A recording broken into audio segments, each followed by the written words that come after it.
6 कर्तव्य, लेकिन आज के श्रावक के 6 कर्तव्य कौन कौन से हो गए, ध्यान से सुनना। पेट पूजा धनोपास्ति, पेट पूजा धनोपास्ति, स्वाध्याय नवभारतम। इधर कौन सा अखबार आता है? उस तरफ नवभारत चलता है। देव पूजा गुरु उपास्ति, स्वाध्याय नवभारतम, संयम होटलम तपः सिगरेटम, दानम करोति हॉस्पिटलम। कि ये 6 आवश्यक आपके कर्तव्य। सुबह से उठते हो तो पहले पूजा, आचार्यों ने कहा पहले पूजा फिर काम दूजा, लेकिन आज का श्रावक कहता है पहले पेट पूजा फिर काम दूजा। सो के उठ के पहले पेट पूजा होती।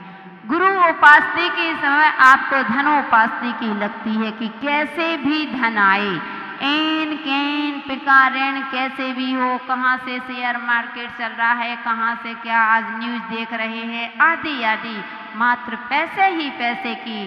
तो गुरु उपासना की जगह आपने ले लिया धनोपासना, और देव पूजा की जगह पेट पूजा। उसके बाद कहते हैं स्वाध्याय की जगह अखबार पढ़ते हैं। अखबार ना मिले तो घबरा जाते, सुबह से आकुल व्याकुल रहते हैं, चुस्की लेते जा रहे हैं। स्वाध्याय चल रहा है, वह यानी अखबार होना चाहिए। स्वाध्याय के साथ फिर तप, यानी सिगरेट आदि से अपने जीवन को तपा रहे हैं, तप रहे हैं। और कहते हैं संयम, यानी संयम में क्या ले लिया आपने कि अपने जीवन को चाहे जैसा भी मिले, कहीं से भी मिले, ना भक्ष ना अभक्ष, और सब कुछ खाते जा रहे हैं। और दान के लिए दान भी निकाल रहे हो। कहाँ के लिए निकाल रहे हो? हॉस्पिटल के लिए। यानी आप हॉस्पिटल के लिए इस प्रकार से अगर एक तुम्हारी चल रही है 6 आवश्यक कर्तव्य, तो आप संसार को बढ़ाने वाले हैं। और देव पूजा गुरु उपासना चल रही है तो आप संसार को कम करने के कारण बनेंगे। तो बंधुओं, और दाना कह दिया, इसमें भी आचार्य महाराज ने रहनसार ग्रंथ में कहा है, कुंद आचार्य महाराज कहते हैं कि दानम पूजम मुखम, और वो भी दान पहले रखा। अगर पूजा भी करना है तो बिना दान के पूजा होती ही नहीं। इसलिए दानम पूजम मुखम, कि दान और पूजा ये 2 मुख्य धर्म हैं, मुख्य कर्तव्य रोज करना चाहिए। बिना दिए सोना नहीं, और दे करके कभी रोना नहीं। रोज तो कोई जरूरी नहीं हो दान देना, तो दान हमेशा छिपा करके देना। जो दान छिपा करके देता है उसकी तिजोरी कभी खाली नहीं होती है, और जो छपा करके देते हैं उनकी तिजोरी हमेशा खाली हो जाती है। लेकिन कभी विचार करो बंधुओं कि आपका अगर मंदिर में 5100 रुपये अथवा दिए हैं तो पहले नेम स्लिप होना चाहिए, बाद में नाम दूंगा, नाम लिखा देखोगे। और तो क्या पंखों में भी नाम लिखे रहते हैं। सीढ़ी है, अपने नाम को ही अपने पैरों से, दूसरों के पैरों से अपने नाम को समझ गए। तो बंधु, पहले नेम स्लिप होना चाहिए। अगर नाम लिखा होगा तो पैसे देंगे, नहीं तो पैसे नहीं देंगे। और एक जगह अगर नाम लिख जाए तो लाखों रुपए रातों रात घूस भराएंगे नाम कटाने के लिए। कोई तुम्हारी झूठी रिपोर्ट लिखवा दे थाने में, कोई झूठा तुम्हारा नाम लिख जाए तो कहाँ से पैसा निकल आएगा पता नहीं चलेगा। जैसे भी हो एन कैन पिकारन लेकर के वो लाखों रुपए घूस भर देंगे एक नाम कटाने के लिए। धिक्कार है ऐसे जीवन को। एक जगह नाम लिखा मिलेगा तो पैसे देंगे, एक जगह नाम लिखाने के लिए पैसा देते हैं और एक जगह लाखों रुपए नाम कटाने के लिए देते हो। क्या स्थिति चल रही है। इसलिए बंधु, हमेशा दान छपा करके नहीं छिपा करके दें। हमेशा दान करना चाहिए, कितना भी हो, जितना हो सके कैपेसिटी उतना डालो।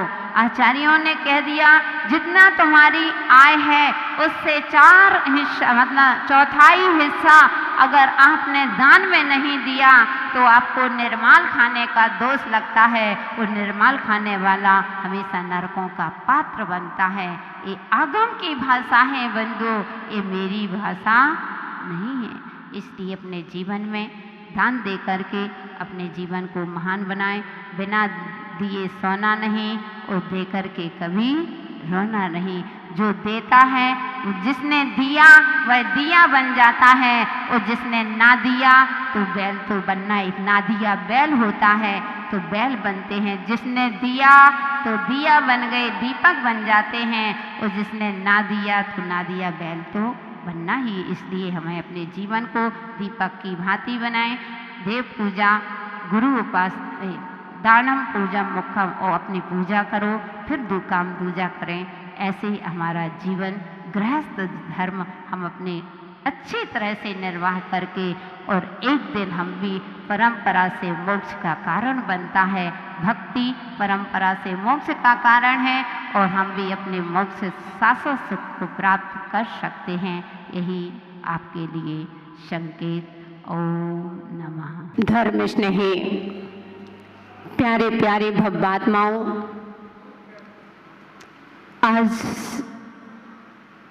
हमारे उस कल्पद्रुम महामंडल विधान की शुरुआत घट यात्रा और ध्वजारोहण से हुआ। धर्म स्नेही बंधुओं, आज की जो घट यात्रा थी ऐसी वैसी नहीं, एक विशेष ही घट यात्रा थी।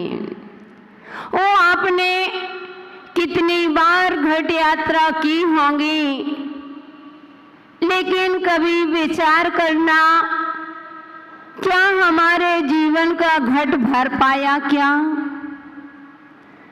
घट यात्रा तभी सार्थक होती है जब हमारे जीवन रूपी घट भर जाए। किससे? पैसों से, वैभव से नहीं, धर्म से। तो बंधुओं, अगर आपका घट अभी तक खाली है तो मुझे वह घटना याद आती है। एक माँ और उसका छोटा सा बेटा था। माँ अचानक बीमार होती है, और बीमार होती अचानक नल आ गया। माँ ने कहा उस बेटे से, बेटा मेरा स्वास्थ्य अनुकूल नहीं है, जाओ नल आ गया है, तुम पानी भरो।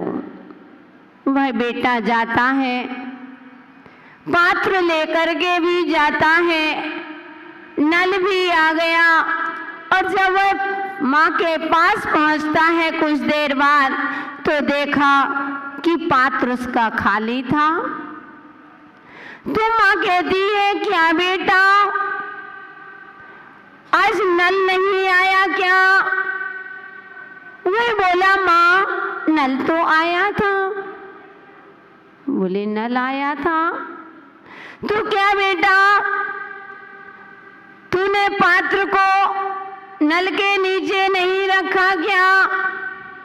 माँ मैंने नल को नीचे पात्र को रखा था। माँ कहती है, बेटा नल भी आया और नल के नीचे तुमने पात्र को भी रखा है। और बड़ा आश्चर्य हो रहा है, आपको भी आश्चर्य होगा कि नल के नीचे रखा है, नल भी आया है, फिर भी घट नहीं भर पाया है। तो उसने कहा कि क्या बेटा वह फूटा हुआ था क्या? उस घट में अथवा उस पात्र में छेद था क्या? तो वह कहता है कि नहीं माँ, पात्र में कोई छेद नहीं है। तो माँ को आश्चर्य होता है, और माँ कहती है, बेटा मुझे कुछ भी समझ में नहीं आ रहा है। तू कह रहा है कि नल भी आया है, मैंने पात्र को नल के नीचे भी रखा है और पात्र फूटा भी नहीं है, फिर भी यह आश्चर्यजनक घटना कैसी कि यह पात्र क्यों नहीं भरा। वह कहता है कि माँ, नल भी आया, मैंने उस घाट को पात्र को नल के नीचे भी रखा और छेद भी नहीं है, बस इतना किया था कि मैंने उस पात्र को, बड़े समझदार हो, समूह शरण में आकर के एक ही दिन, अभी तो 24 घंटे नहीं हुए, वो इतने समझदार हो गई, यानी उल्टा रखा था। तो बंधुओं, हमें यह देखना है, आज यह 25 संवत्सरण की जो घट यात्रा निकली थी, 25 रजत कलशों के साथ जो घट यात्रा हुई, आज अपने आप को देखना है, कहीं ऐसा तो नहीं कि हमने घट यात्रा कर ली और हमारा घट उल्टा ही रखा हो। क्योंकि बंधुओं, अगर कुछ भरना है तो थोड़ा सीधा तो करना ही पड़ेगा। समूह शरण की विशेषता है, यहाँ पर आपको बहुत कुछ मिल सकता है, लेकिन कब? जब आप अपना पात्र को सीधा करोगे, और वह भी कहीं ऐसा ना हो कि पात्र भी सीधा हो, लेकिन ध्यान रखना फिर भी उसका पात्र में गया हुआ जो भी सामग्री है वह भी आपको आनंदित नहीं, दुखदाई कर सकती है। उस पात्र को भी देखना होगा, क्योंकि एक साधु जैनेतर साधु थे और एक हिंदू साधु रहे होंगे, और एक व्यक्ति राजा था, सेठ, नगर का सेठ था, बहुत बड़ा राजा था। उसने कहा कि हे महाराज, आज आप मेरे यहाँ आमंत्रित हैं, मैंने आपको आमंत्रण दे रहा हूँ, आप आज का भोजन मेरे यहाँ होगा, सुबह से आमंत्रण, और वहीं पर तुम सभा को आज उपदेश भी देना। उसने कहा ठीक है, स्वीकार कर लिया। समय हुआ, वह साधु महाराज पहुंच जाते हैं, और जैसे ही राजा ने देखा बड़ा खुश हुआ और उनको बड़े हाव भाव से कहता है कि हे महाराज, हे साधु महाराज, कुछ सभा के लिए उपदेश दो, हम उपदेश सुनना चाहते हैं। तो वह साधु कहता है पहले भोजन कराओ, इसके बाद मैं उपदेश दूंगा। बंधुओं, उसने बहुत सुंदर, बहुत स्वादिष्ट खीर बनाई थी। उस खीर को लेकर के, और जैसे ही वह साधु महाराज के पास आया और साधु महाराज ने अपना पात्र दिखाया, और राजा ने जैसे ही खीर परोसने को हुआ और हाथ पीछे कर लिया, खींच लिया। वह साधु कहता है, देख रहा है उस राजा को और कहता है कि हे राजन, इतना बड़ा अपमान कि आगे हाथ को लेकर के और पीछे हाथ कर लेना, उस पात्र में सामग्री नहीं देना, इससे बड़ा अपमान और क्या हो सकता है। और हे राजन, मैं बिना बुलाया नहीं आया हूँ, आपने मुझे आमंत्रण किया था, आपने मुझे बुलाया था, इसलिए मैं आपके पास आया हूँ, और आपने मेरा अनादर कर रहे हो, ये अच्छी बात नहीं है। तो वह राजा हाथ जोड़ता है और कहता है कि हे महाराज, मैंने आपका अपमान नहीं किया, मैंने बड़ी मेहनत से बहुत ही स्वादिष्ट खीर बनाई है। इसमें हर प्रकार के जो भी सामग्री डलती है वह सारी कीमती सामग्री डाली है, इतने स्वादिष्ट से बनाया है। और आप देखो, आपके पात्र में कंकड़ पत्थर डले हुए हैं। पहले एक कंकड़ पत्थर साफ कर लो और जब खीर डालेंगे, अगर हमने इस कंकड़ पत्थर डला हुआ है, 2-3 ही कंकड़ 4 कंकड़ डले हुए हैं, अगर वह खीर उसमें चली जाएगी तो पूरे खीर का स्वाद का मजा किरकिरा हो जाएगा। वह खीर खाने में वह स्वादिष्ट नहीं और दुखी हो जाओगे। इसलिए हे महाराज, पहले अपने पात्र को साफ करो, फिर मैं आपके खीर परोसूंगा। और भी अनेक प्रकार के व्यंजन बनाए हैं, मैं वह आपको परोसूंगा। साधु कहते हैं कि हे राजन, बस यही उपदेश हो गया मेरा उपदेश। मैंने सारा उपदेश दे दिया।